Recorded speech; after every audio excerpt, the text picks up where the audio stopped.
Il y a un premier médecin qui évalue, voit la personne, elle répond aux critères. Il va demander l'avis d'un deuxième médecin.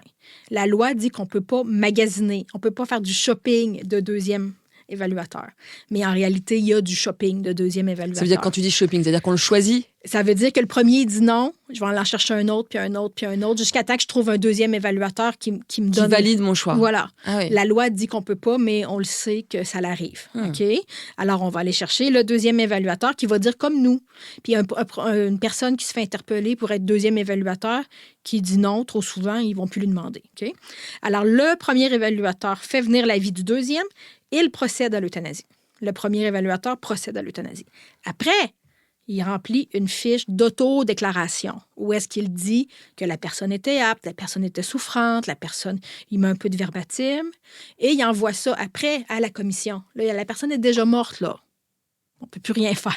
D'accord, donc c'est vraiment la post-analyse. C'est ça, c'est de la post-analyse. Et au début de la commission, il y a 10 ans, ils étaient plus sévères. Ils ont envoyé des lettres à des médecins pour dire... ouais, on dirait que vous n'avez pas respecté les critères, tout ça.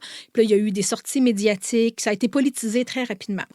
Puis après ça, on s'est mis même à évaluer les raisons de refus. Pourquoi qu'on a refusé? On s'est mis à évaluer, à mettre plus d'efforts sur pourquoi qu'on a refusé que pourquoi qu'on a accepté, finalement.